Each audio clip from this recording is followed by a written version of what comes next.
Hey, are you looking to start a network marketing business but are worried about the cash flow? Well, you're not alone. There's many people out there, and it is a great question. By the way, my name is Sue. I go by Minnesota Sue or Ruby Sue, whatever you want to call me. Um, so I wanted to come on and talk just a wee bit about this because when your why is really strong, you'll do it. So think about it this way. When you're starting a business, you want to get samples. You want to be able to sample the product right away out of the chute when you sign up, right? You can share other people's stories, that no problem, until you can afford it. But if the money is an issue, what I like to tell people is look around, see what you've got that you have not been using around your house, the garage, your car, your room, whatever, and figure out a little bit of cash flow. Take something that you have not used and sell it. And there's other ways too, but the biggest thing is to look at it as leverage. So back in the day when I first started network marketing, many years ago, almost 30 in the one company, you look at what are you going to do? What are your returns on your cash flow? So back then, one of my friends told me, well, you can choose to not do this and you're going to lose your gift shop regardless. But what about if you lose your mind from all the stress of it? Is it worth it? And she hit a raw nerve. And nevertheless, the exact cash was in my purse at the time, and I handed it to her and I said, okay, here you go, let's go. And the rest is history. The interesting part is that cash was meant for the electric bill in my gift shop at that time. The lights never got turned off, and the bank was buying it back.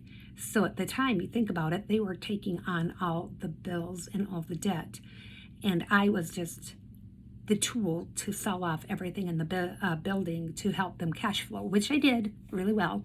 But here is the thing. Had I not done that, had I not taken that step to do that, where would I be? Sometimes we got to stop and think, what can we do to help ourselves go forward?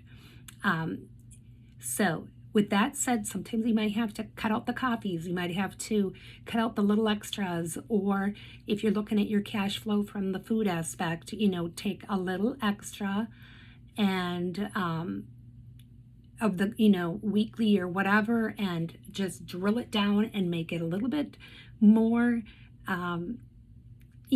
sustainable in your food bill for the week, but on the hand that it's only short term, right? So just narrow it down, say, okay, I'm going to take 10 from here, 10 from there, whatever it is that you got to do, and it's only short term. And then you drill into your business. Do not sit on it waiting for your products to come. You talk to others about what you did, and you just start sharing, because when there are others that have already used the product, you've got great stories, because it's not just about you, right? It's about many stories, sharing stories. So I hope this helped you kind of wrap your head around the challenge of coming up with the cash flow, because sometimes that can happen.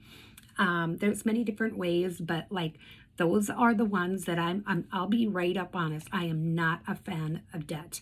And so there are others that do go into debt doing stuff, but I am not one of those, because I've heard some horror stories. You don't want that.